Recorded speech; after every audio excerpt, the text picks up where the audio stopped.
Oh, now I'm on. Okay, good. I'm on. And are we, tell me when we're rolling with video? Okay, nice. Welcome, everyone. That was not very energetic. Welcome, everyone. Very nice. Check. Christy, can you pay attention, please? Christy, Ben, we know you had your turn, but now it's the Pembertons' turn. So we have Will and Angela Pemberton, and I don't know if you've gotten to know the Pembertons. Yeah, I set up the chairs. They might be a little further away than they have a little bit of that Norwegian British distance that I like to have with all people. But if you don't know Will and Angela, they have been a huge blessing to this church, but it's been kind of fun, too, to see their marriage and their personal faith journeys kind of unfolding before us. I mean, certainly there was plenty before they showed up here, but it's just been neat. With Angela, I remember, I don't know how many years ago that was, you started teaching for the first time and just kind of seeing her become a spiritual leader, and the way that you've interacted with the girls. Every time I get a text about one of your girls' studies or those group gatherings, I don't know why all those middle school girls are willing to come to your house. You know, it's not like your boys would, provide any attraction at all to it, but no, it's... I try not to have them at home. Oh, you send the boys away, but yeah. But, and then Will, you're consistently an encouragement, and you're a bit of a challenge. No, just kidding. No, but you're wanting to challenge yourself. You're wanting to challenge others, and I love that.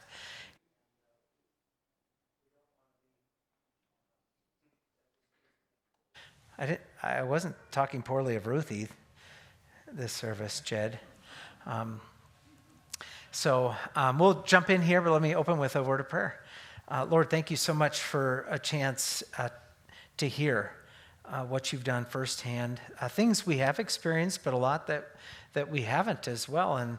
And hearing yet another couple that can speak of your grace needed in their lives and received and walked in. Lord, what a blessing and an important story that these guys share. So thank you for this time, and just bless it to your honor, we pray. In Jesus' name, amen.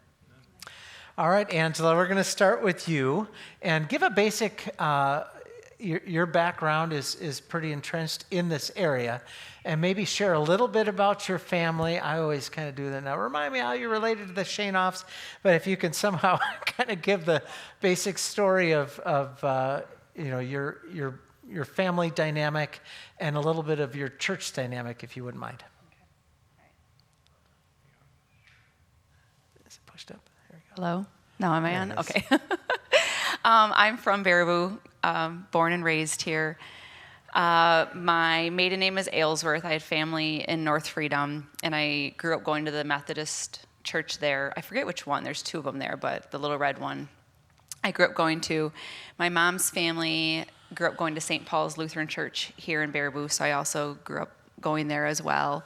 Growing up, my parents divorced when I was 9 years old, and then my mom got remarried when I was, I think, in 7th grade to a Shainoff, and then that's how I'm connected to the Shainoff family, is like a step family here. Your younger siblings. I have 2 younger siblings, yes, that are, I'm the Shainoff oldest of 5 girls. So we moved away for a little bit, and then we had moved back, and I was here, here. And I always feel like I kind of just say, like, I was always raised going to church. Like, that was always a part of our lives. There was a time where we did, probably when I was more in high school, when we had moved away, that it was more just around, like, the Christmas and Easter. But then when we moved back, then it was a lot more prevalent, and then I was confirmed at St. Paul's and that. But, yeah. And you said oldest of 5 girls, and you kind of described yourself as kind of being the prototypical first child, very orderly, disciplined, overachiever in school. Did I make up all that? I am not okay. disciplined at all. Okay, you said resilient and good at school. I was good at school. Yes, I was a good kid. I was Yeah. good at school. Yeah, I like to do well. So. And you're still hanging out with those girls. That was one of your sisters, wasn't it, out at the lake? Yes. Did I see you yes, this week? yeah. Which one was that, by the way? My sister Ashley. Ashley, yeah. Yeah. Yeah. Yeah, I'm close with all my sisters. A few of them live here in town and stuff, and I love to. Yeah, be we with were my lucky family. she wasn't running, right? Is she the real fast one? That was a run that we were doing. Were you running? Oh, that was right. I see so many people. Were you running? Yeah, okay. Yes. That was fast. That was fast. Yeah. I slowed her down. Okay. Yeah, and then you mentioned that your dad died, or your stepdad. My stepdad passed away. And yep. you were mainly in the home with your mom. Would you say most of your raising years? So my junior year, when we had moved away, my stepdad passed away. So then we moved back, and then I had a lot of credits for school. I was like fine, like I didn't have to go to school much. Like I was on honor society and that. But then my mom was pregnant at the time with my youngest sister, so I just wanted to be home with her and helping her and helping with the baby. Would you? And it doesn't always when kids we're all interesting, as kids, and you kind of look back and wonder, why did I think that way or not think that way? Would you say that your parents splitting up at 9, that's a earthquake, kind of moment, and then losing your stepdad in the home, did either one? Were you just resilient and moved through that, or was there any faith connection there, or questioning of God, or do you remember faith being something that weighed into some of the big events, or did you just kind of roll with the punches? No, I just rolled with it. I don't remember much. I remember feeling like at 9 years old, knowing my parents may get divorced just because of the fighting. So I wasn't like surprised. And I don't know, we kind of laugh because I'm like, I don't think that stuff affected me at all.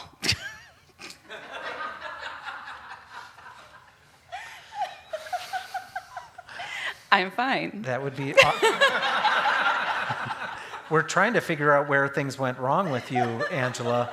It was a good guess, but no. You said here that in terms of school is with a lot of people, it can be a really difficult time if you're kind of ostracized or not fitting in. You fit in well, and you were typically, you'd probably be considered popular, and I can't remember if you said you were athletic. No, not the athletic thing. But yeah, you moved to Adams, and I can't remember, just for a semester. No, right? I was in Adams. We moved my 8th grade year, I believe. My stepdad was a dentist, so he had his practice up there. So we moved my 8th grade year. He passed away my junior year, so I was in Adams from 8th grade to junior year. I didn't take good notes on this at all, but you were a prom queen in Adams, right? But I mean, you were. I was, yeah. Okay, well, where I'm going with that is, I think sometimes, fitting in can give you a platform of influence, but can also, provide temptations for compromise. Right. And would you say that, moving around with a certain degree of comfort, and listen, you're raising 3 boys, and I don't know how they fit in at school, but there's probably going to be the platform opportunities, but also temptations with it. For you, did it lead you down paths that you regret? It wasn't. I never thought of it as like when you're in high school, you don't think of it that way. At least I didn't. But it wasn't what was the first thing you say, a platform of influence? Yes, of influence. I definitely wasn't using it as an influence for Christ. That wasn't like a thought. If I thought if it was an influence for being nice, like I was nice, but more so, you just get caught up in what everyone else is doing for high school and that. I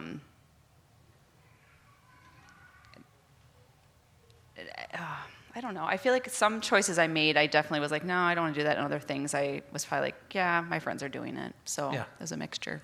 You kind of describe faith, if my notes serve me correctly for once here, kind of like being a Christian was kind of like being Irish German. Like there was an association there, but maybe didn't.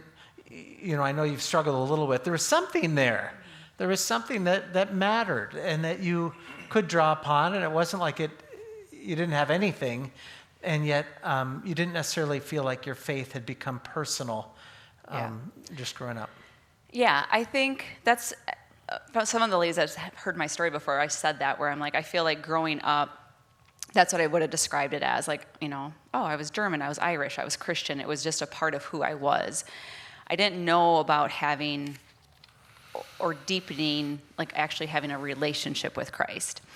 What Dan's kind of alluding to is I kind of get a little bristly when people discount other denominations because I think there were seeds being planted during that time. And when I have gone back to my different churches, there is such a biblical context there. It just something wasn't connecting. Is that kind of where you want me to say how I get a little bristly? I didn't mention anything about bristly. You didn't? If I've ever seen bristly, it's usually with Will. Well, yeah, but I got kind of bristly in your office with it. Like you could tell I was a little. Yeah. Well, as Will was kind of doing his conquest, you didn't like to think that you didn't have any faith background right, yes, at all. Yeah. You guys are very funny with some of those little competitive sparks. So, all right, good. Well, I know that Will has a lot of drama to his upbringing, so I wanted to really draw out as much as we could. But yeah, you're about to head off to school.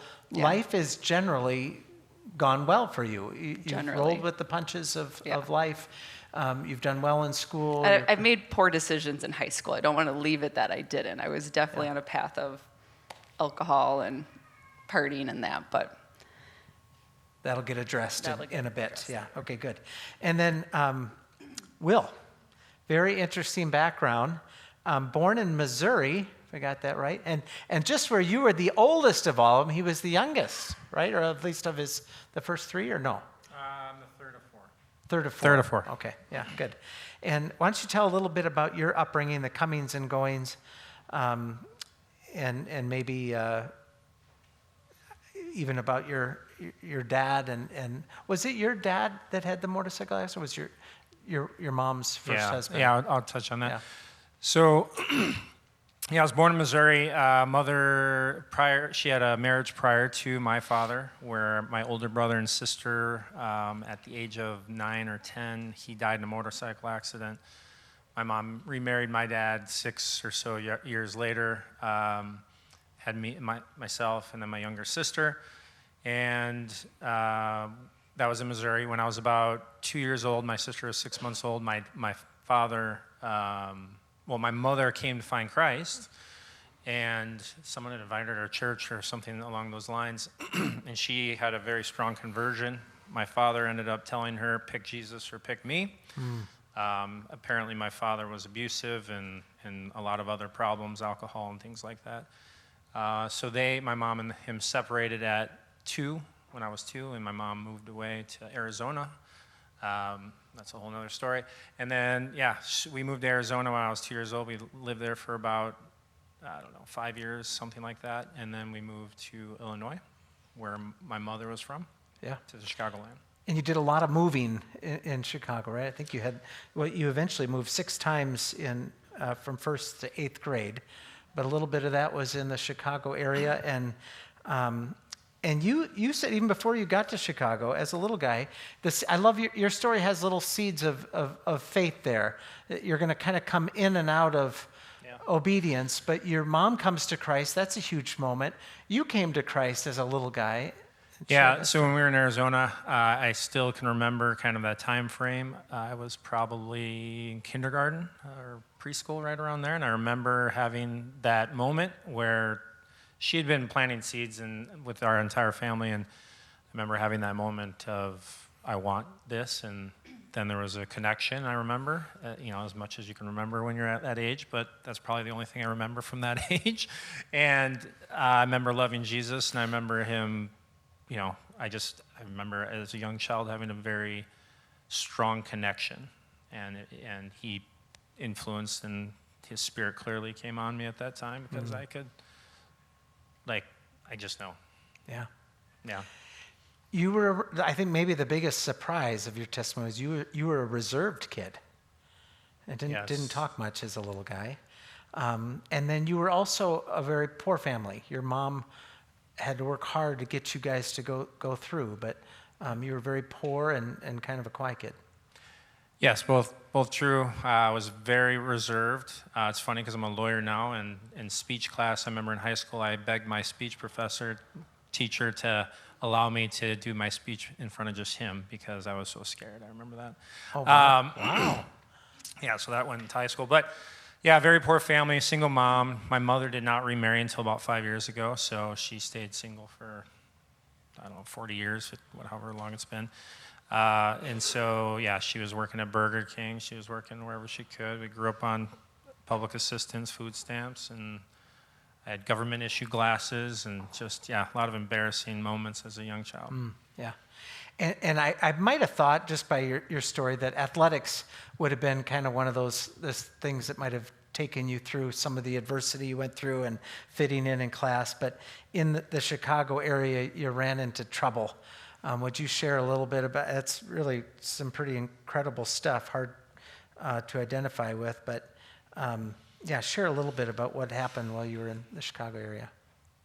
Yeah, so this is a long story. I'll try to make it very short. And when I tell the story, people always want to hear the story because it is quite, TV-esque, I guess. But I'm ashamed of it, honestly. God used it, obviously, but I don't give it any glory. It was a pretty dark and awful time in my life. Single. So we moved around a lot. As you said, I probably went to 6 or so schools over the course of, 8, 9 years. So I was in a new school every couple years, every year, sometimes, which made it difficult. A lot of, you're just trying to fit in. I always seemed to be able to connect with people. And one particular place we moved to, it was the wrong place. It was the wrong friends. The neighborhood was the wrong friends. I got into a group of friends that started drinking at 14, started doing drugs at 14, ended up joining a gang at 14, and like a legit gang, not a, Adam's gang, like a Chicago gang. Just got into a lot of, stuff that was not good. It was just not good. Yeah, and Adam, if you want to summarize, that's fine too. But that was, it's kind of hard to imagine. Well, how do you get in a gang? But there are, once you start doing drugs, then next thing you know, you're selling, and next thing you know, there are tensions with gangs and then you kind of got to join one, and then there's a process of joining one that, the way you described that was, yeah. Yeah, so as I said, a lot of bad decisions. Started dealing drugs. There was money involved, poor kid. Got into the wrong kind of situation and ended up getting, we'll just say in a bad situation, and I needed some protection. And so group of friends that I had were friends with these guys. These guys were part of this, this gang, and we started hanging around with them, and it was like a series of unfortunate events, just one stacked on top of each other. And then I reluctantly made that decision at the age of, I think I was 15.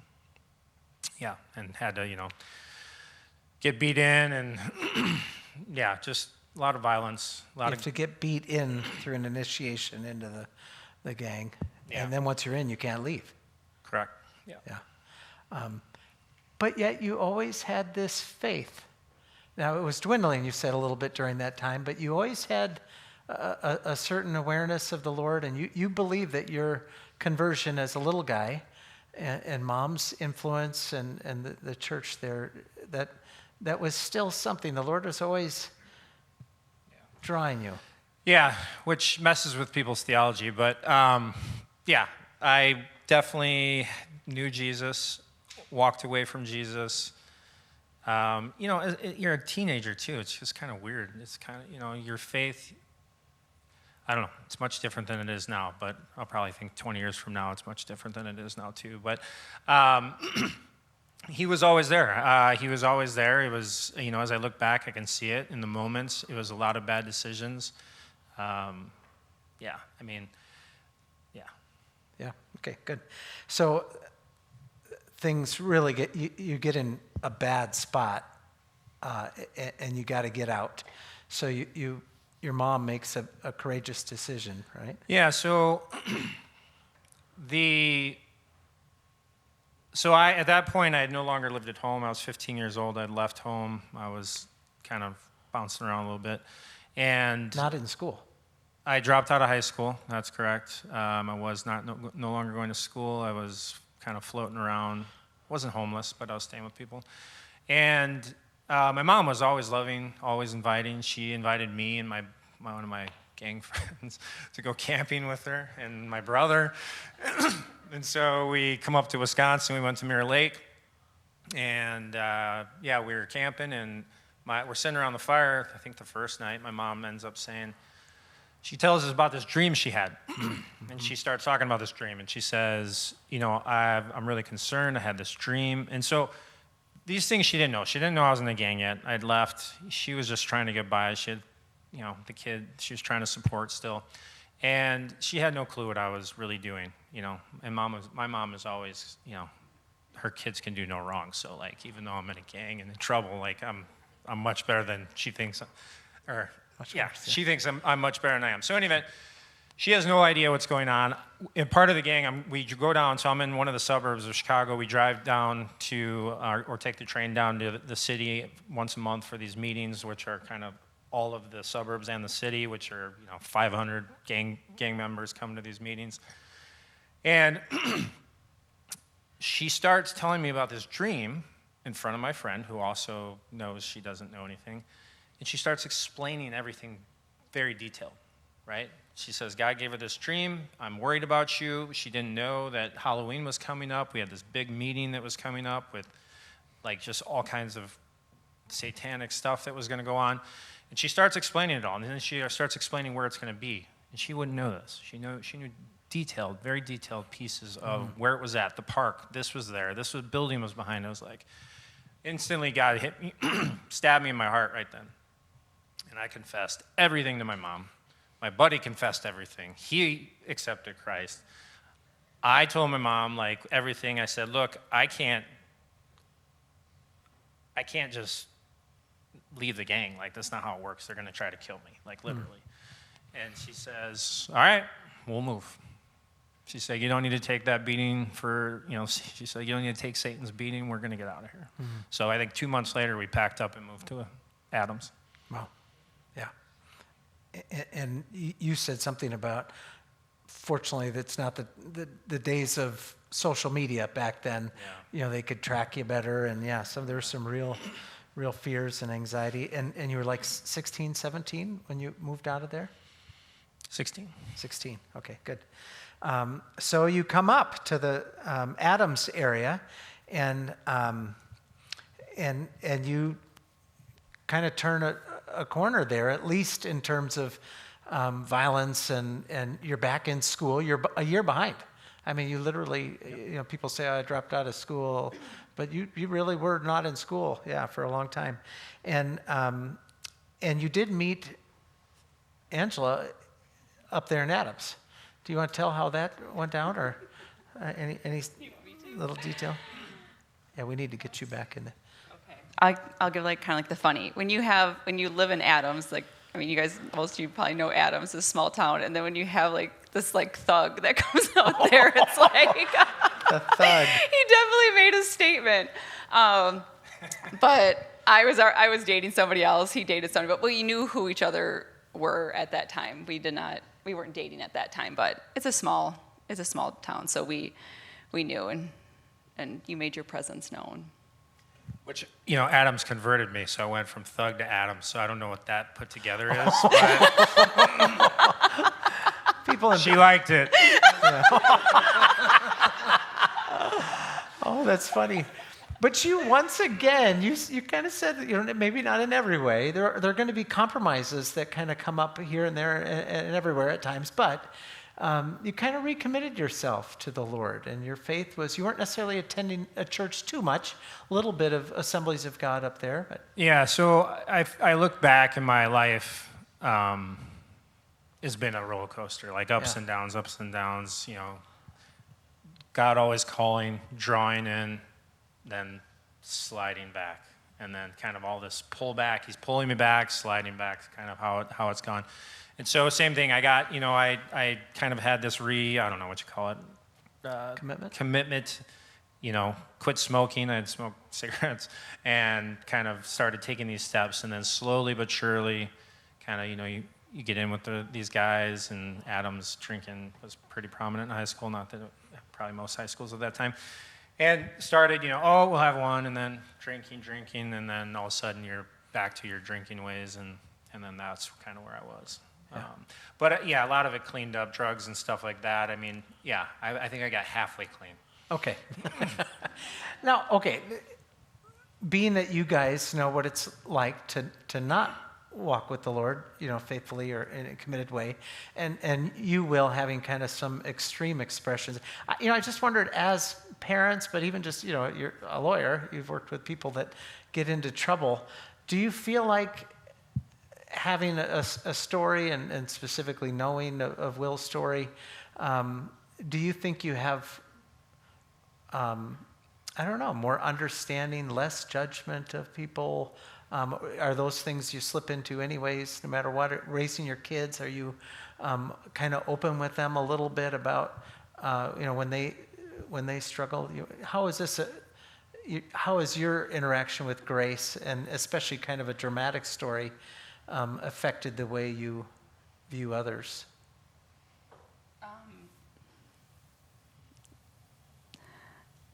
It's just so different.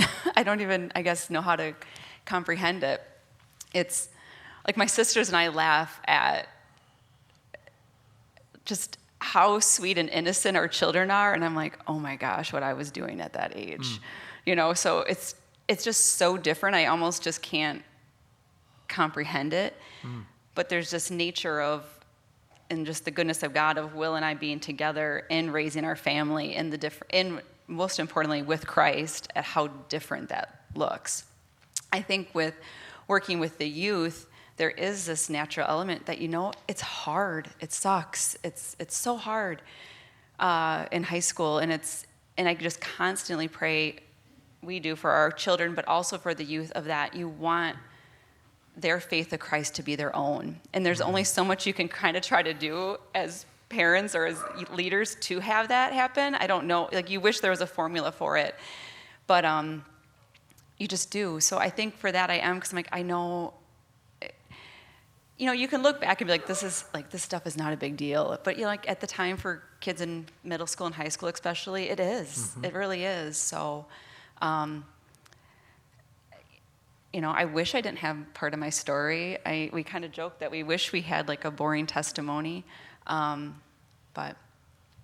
Yeah, just to add to that, your question, I feel like, again, there's a roller coaster of grace that comes and goes. I feel like my nature is to try to pull people up to whatever it is. Mm-hmm. And so I think that in that, I at times have more grace than others, but I'm trying to, pull people to where I feel, and where I always feel is the right place isn't probably the right place, but I'm trying to pull them there. So, so I think that it comes in waves. Yeah, I have I have noticed that when people surge in their faith, and we'll get there a little bit later, but anytime you see somebody really grow in holiness, there's this, you're kind of dumbfounded at where you were before, and you're equally as stressed out about where everybody else is who isn't where you did. And you're almost it can be a determination, an enthusiastic invitation to join, but there can almost be this kind of disgust or frustration with people that aren't seeing what you see. And I sometimes in those situations, I mean, I could fall into that too, but when I see people kind of doing that and I can see it, now remember, the Lord was patient with you. Yeah, I think some of the frustration you're talking about, I agree. I mean, you want the best for everyone, right? And especially when you're burning hot for the Lord, like, it's like, get over here, right? And it's like, and it can be perceived, obviously, in a non-gracious way. Right. Okay, good.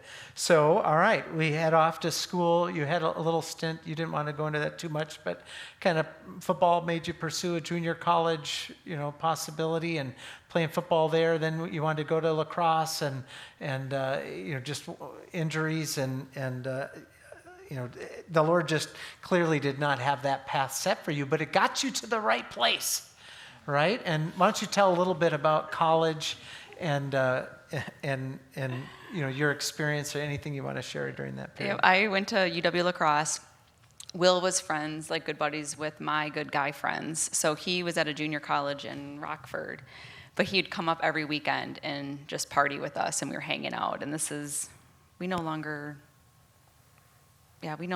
were not dating we were all single, yeah, at this time. So he kept coming up, and that's how we just started to hang out together.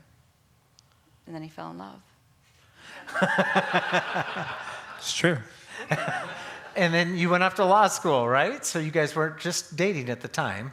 So in college, I did fall in love. I was driving however long Rockford is to Lacrosse, a long drive, every single weekend in snowstorms to go see her. So we ended up dating for, 3 years? And then we got married. I think you have a wedding photo, maybe. We got married when I was I had 1 year of college left, and Ange was just graduated. Who is Angela with in that picture? Smooth shaven. You got to get those glasses on. You don't look the same. Yeah, that's great. So we got married, and then I had one more year of undergrad left at Lacrosse, and then went to law school in Marquette. And so part of your story, and this is where what'd you call it? Prickly? Prickly. Prickly? Bristle, something like that. Will's in this odd spot where he has come to know the Lord, in kind of dramatic moments, again and again, yeah. And he knows what he's doing is not right. You're not living a lifestyle that's, consistent with the faith you profess. And yet there are moments where you're in your mind, you're trying to win her to Christ, while being inconsistent and in yourself. And again, there's no way to explain this, and that sounds good. But yes, in my sin, I still love Jesus. I still knew that even in my sin that I had to marry a woman that loved Jesus. Wow, yeah. And that I couldn't marry a woman that didn't love Jesus, even though I was compromising on all of these other things. That's where I drew a line on certain things. And so, we, before we got married, we would, I'd talk to her a lot about it, and we started going to a church together and Lacrosse, and yeah. So what Pastor Dan's alluding to with my bristleness is that I was like, I am a Christian. Thank you very much. So it was. Neither one of us is walking with the Lord right now, but But the nature of how Will grew up with Assembly of God, Pentecostal, there was this no, you actually have to have a committed, what was it like? Decision. Relationship, make a decision in that. So that's just for some stuff, you get a little defensive, I guess, on it. And I'm trying to remember. I don't know. I think I lived more of a moral lifestyle. I knew what was right and what was wrong with that, but I didn't have the knowledge of what sin really was and what Christ did for my sin. So that wasn't something that I reflected on. So even though when we were dating and living a completely sinful lifestyle, I wouldn't, I don't know how I would say, I don't know if that weighed as much on me as it did you. Yeah, I think, and again, only God knows what was going on in your heart, but I was definitely being convicted. There's no doubt about lots of things. And I would start to talk to you about some of those convictions, and you weren't quite having those convictions yet, but they started eventually, right? Yeah, no, it did. So something happened at church, one of the churches that you were at, where was the baptism a distinctive moment in your personal faith, or what was? No. You'd been baptized as a little one. Yes, I was baptized as an infant. Did that sound funny? Your baptism was an important moment? No, not at all. Yes, it was, Dan. I was there. It was very important. I have pictures. Most of the time, I really connect with the people that I'm interviewing. This is the ironic thing in life, is you're in college, and Thursday, Friday, Saturday night, we are drinking, we are not living a good lifestyle, but we'd wake up on Sundays and go to church. Yeah. And that's just kind of how that started rolling. And then at our church that we were going to was like a baptism. Like it would be like this. And Will's like, well, you have to do this. So I did it. So you knew there was a service coming up, and Well, we were involved we started meeting with the youth pastor and doing some small group stuff. I mean, again, the Lord was working, and she kind of... I say tongue in cheek, but I don't think I would have voluntarily just done that. And we talked about it, and again, there was a tension because, you know, as a grown-up, you were baptized Lutheran. It was like, well, baptized Methodist. I was baptized, and then, that whole discussion, how that goes on baptism. And so, yes, there was lots of discussion, but yeah. Yeah, but I got then baptized as an adult. Right, okay. Yeah, kind of a conquest baptism. The Vikings used to do that. They kind of these forced conversion. But mind you, at this time, I did not really comprehend that Will was thinking he has to marry this Christian woman. We talked about it, but he never really specifically said those words. We just had these conversations of faith, and that's where I was like, well, I am a Christian, Yeah. But I never said that. No. You gotta get saved. But would you say that the Lord was somehow using your church attendance and being around that? It is an interesting, the Lord was definitely working. Oh yeah, definitely. Because Because then there was things that the Lord was working on in me, and I was like, wait a second, we should not have been doing these things. Yeah. So it was definitely a long path that we went on. When we're on. And it caused some tension too, because as she started her journey, she's then questioning, well, Will, you're supposed to know this is not right, and what's going on, and so it was kind of now questioning, wait, are you saved? Yeah, right. You know what I mean? What are we doing? So yeah, there was a lot of That didn't go well. tension and back and forth. Yeah. You did eventually get married, and was it 2000? Okay. And came to this area what year? So Will was in law school, and he graduated from law school in 2003, and we stayed in Milwaukee for another year, and then we just knew when we wanted to start a family, we wanted to be close to family. So It's 2005, I think. 2005, okay.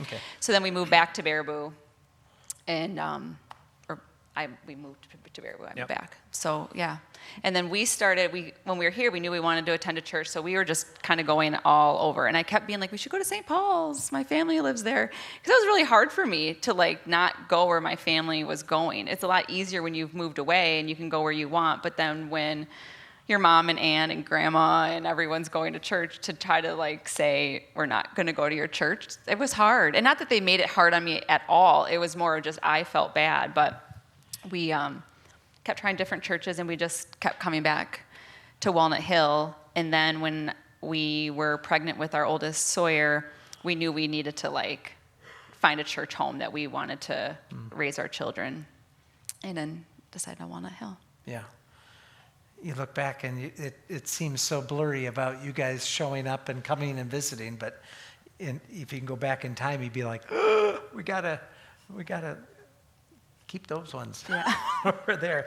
I remember dedicate. I don't know why I was doing the dedication. I remember doing little Sawyer's dedication, and Yeah, and just a gap fill.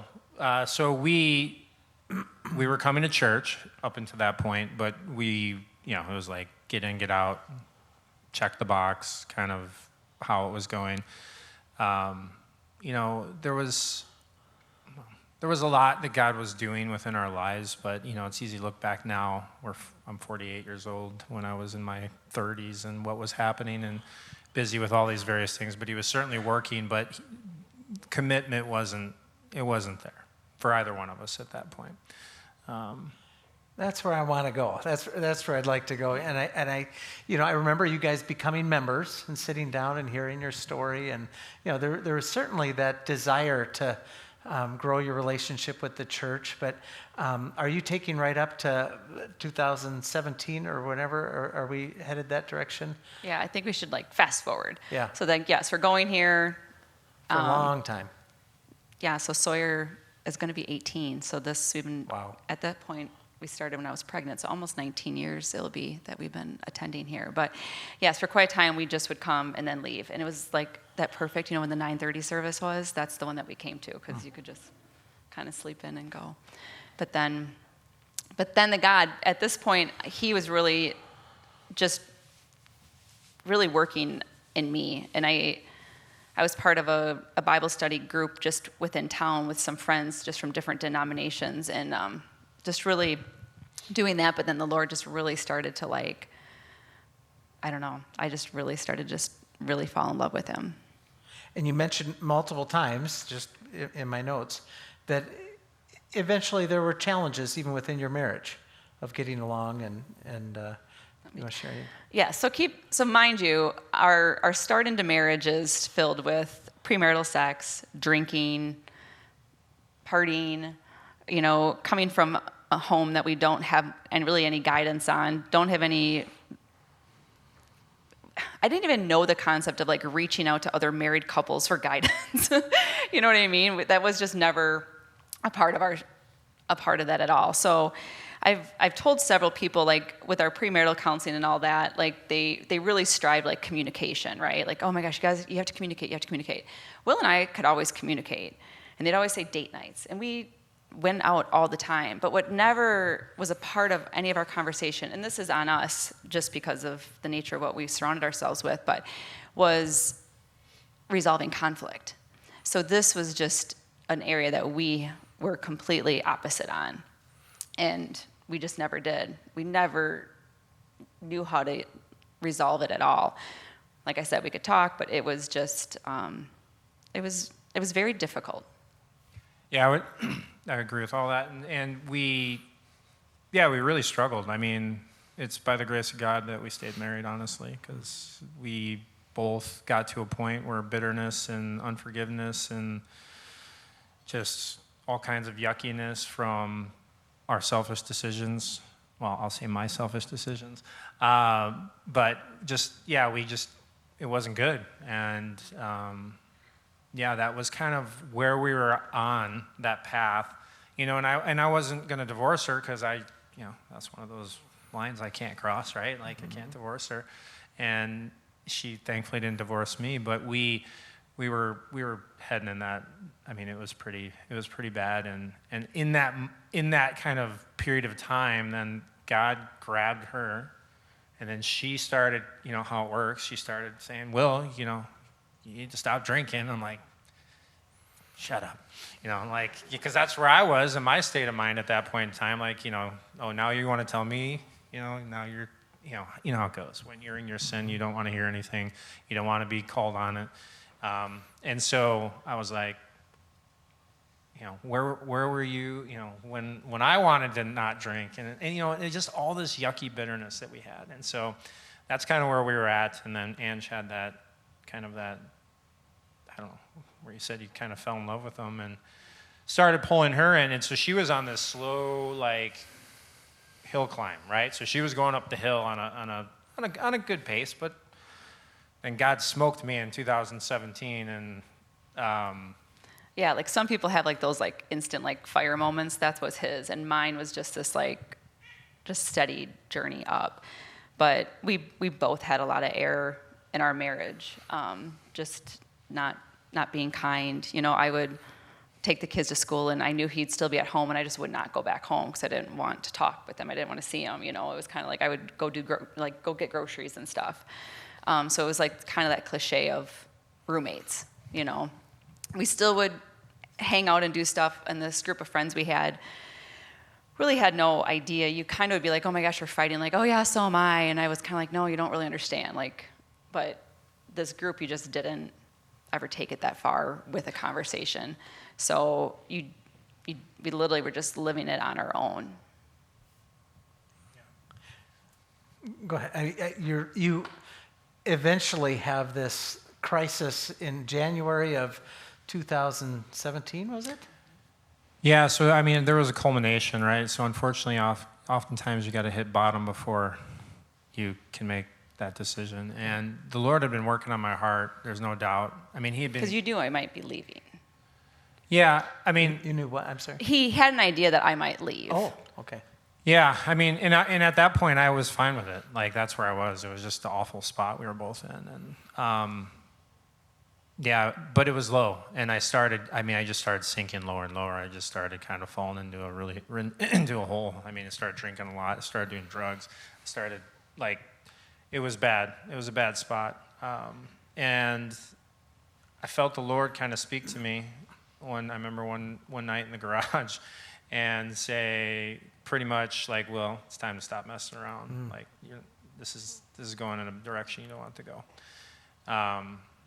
And yeah, I made a decision that night where I surrendered, and I said, I surrendered all. I'm giving it all up. So I gave everything up, gave everything, gave up our friends, because I knew that was a big part of the problem was, that we were getting drawn into the sin through that component. And and then that started a path that was, again, it wasn't like, oh, everything's roses now. It was a long journey we had to go through, and then we had to resolve, and we ended up kind of working through over the years. And just because of time, I'll move quickly if you want to add anything. But it ended up getting us to the point where we could actually start, letting the Lord work in our lives, right? And we had not been, God was at a distance. We'd keep him at a distance. So he started working on her, pulling her, and his timing's always perfect, right? Started pulling her, and then shot me like through a shotgun where I just like, boom! And so I caught up to her and flew past her, and then she's like, where are you going? And then he's telling me what to do again, and then that like spiraled in our marriage of like it was not good. It's a really ironic thing when you're both trying to live for Christ, and then you kind of hate each other. Like yeah. Right? I mean, it's real. It's a real thing. But so that's a whole story. I mean, that's a whole story. And praise God, because he was great, and he worked us through it. He knew what he had to do. He was just waiting for our hearts to be in the right spot to be able to do it. And so that was a long journey. But then we ended up, it took some time, but we ended up starting to mend the fence. Wow. And I mean, that's been a journey over the last, what has it been, 8 years or something like that now? Almost 9 years. So, and then he just started putting things in front of us in perfect timing. Right, and so in 2017, I started getting involved, right, in the church, and just everything he started lining up was perfectly lined up. And then Reengage started, and we got involved in Reengage. We got reached out to by the Considines to be leaders, and we both laughed at each other, like they're kidding, right? There's no way. But God knows, right? Like when you do that, you put you in that spot, you learn. Which I said no. She did. I said no. She did. And I asked her to pray, and she prayed, and God said yes. God did say yes, but that's the beauty of it, because had Will said, I think we should do this, I would have started doing it because of my husband's leading on it, but I know I would have pulled out. Like, I know I would have been like, okay, we're not going to do this anymore. But since God gave me such clarification and just these really sweet gifts of doing it. I was so reassured knowing, like, okay, Will knows we should, and then God has done these things, and it kept us going in it. And I should say, when we got asked, we were doing good. We weren't doing great, but we were doing really good. But we, you never feel adequate, right? It's just you feel like... Well, it's more like people shouldn't look up to us in our marriage. Yeah, don't look at my marriage and say, that's the reflection I want. We can help you, though. Yeah. But again, we had come a long way, and God used that, and Re-engage helped us. I mean, well, even before that, tremendously. I want to say is what a huge part was like we said, for years we were just coming and going from church. And then when we started really getting involved in the church and connecting, and then especially when we had to separate ourselves from these friends that we had for 10, 12 years, it was like, okay, now what, right? And God, again, was just so gracious on giving us friendships here. And we had friends that, like, loved us so well and literally took care of us in our marriage. Like, they knew we were a wreck, and they met us at us screaming at one another. Like, it was ugly. And I'm just like, oh my gosh, thank you, God. Thank you, God. Like, it was just people in this church just...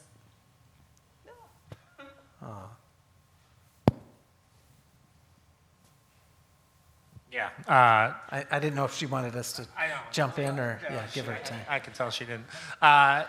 Yes, I agree 100%. People in the church, I could start naming names, but the list is very long, that came alongside and helped us and loved us, and yeah, God just did wonders. Amen. Can I ask one thing, just scooting back just a little bit? We're all distinct people, and Will is a distinct person. But the way that when you caught fire in 2017, I've never seen anybody express their excitement in the Lord quite like you had this insatiable urge to meet with men and even uncomfortable conversations, like you said, even and Ben shared, I don't even know Will. Why is he calling me? How many people do you think you met with? I know you met with me several times, and you wanted to talk about anything. You want to talk about different theology. You wanted to definitely talk about alcohol, you know, people being committed to their faith, How many people do you think and why did you do that? Yeah, I mean, dozens.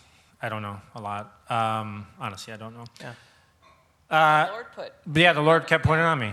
I mean, he just kept putting people on my heart, and then they wouldn't go away. And so... And you wanted to share your story, or what were you I didn't know, honestly. I had no idea. Like, the way the Lord works with me is he puts something on me, and it doesn't go away. And so I have to either do it or deny him. That's the way it works. And so if I deny him, I don't feel good. Yeah. It steals my joy. But if I listen and obey, then he's like, all right, It'd be for like hours down at your law office, and I'd be thinking, I know this guy is busy, but he just had this insatiable desire he to gave talk me the time. about the Lord, to ask questions, to share testimonies. Yeah. So Ben gave his testimony in Christie the other week, and you heard what he said. I mean, God used that in Ben's life in that way. I hear lots of different stories of those meetings, how God used it for them in their particular way. So God knew he just used me as a vehicle, right? And I'm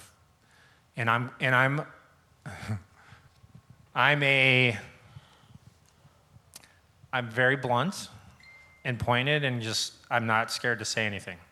Yeah. And so, and again, we all have our different talents. He used that for me to just sit down with people and kind of be like, what are you doing? Why are you doing this? Yeah. Right? Like, I don't know. Those aren't easy. You have had some uncomfortable conversations that you're like, God, really? Yeah. Yes, but God just uses obey. it for their, he's looking at them, right? Yeah. And he's trying to use me to reach them with some sort of message, and I don't even know what it's going to be, right? How's it going to touch them? Mm-hmm. When I heard Ben just for the first time, I'm like, I heard it a little different. I'm like, huh, right? Like, because you don't quite know what God's doing. Yeah. It's so encouraging to hear about it. Sometimes you have to wait years to find out why or how the Lord used you. Well, can we all agree the Pembertons have been a wonderful blessing in this church family, and they're the boys. My girls will not be happy that Krieger and Shotzi were not included. They're two dogs. They weren't invited to the wedding, so no. They love on our yeah. dogs. I do want to do a plug. Re-Engage is starting this fall, and I know they have a couple more openings, and we can't recommend it Awesome. enough. Yeah, It's really good. It's really, really good. yeah. It's just really great. No matter where your marriage is at, even if your marriage is great, it is just good just to spend time together with your husband and have really intentional conversation and questions. Mm-hmm. So just want to give that. Yeah, and just final thought is, Ange and I are in a good spot, and only God can be pointed to get us there. I mean, I give him all the credit. I can take literally zero credit. I'll give Ange 2% and God 98%. But he deserves the glory. It's to look back and think back where we were and where we are, and just the blessings that he's given us, right? I mean, with respect to our marriage and restoring our marriage, it's awesome. Nice. All right, you guys already clapped, but let's thank these guys. Let's close our time. Lord, thank you.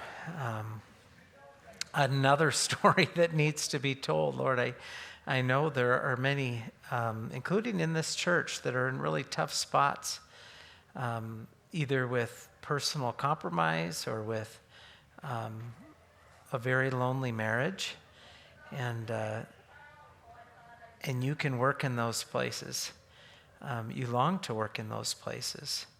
And you can raise the dead, and maybe we have a resurrection or two in this family that we can celebrate. So thank you for that testimony. Thank you for what they're doing as individuals. Thank you for what you're doing in and now through those boys. And I just pray that they would continue to grow and mature in their faith, and there might be a heritage of faithfulness in this family line. Lord, thank you so much for them. Bless this family. Pray in Jesus' name. Amen.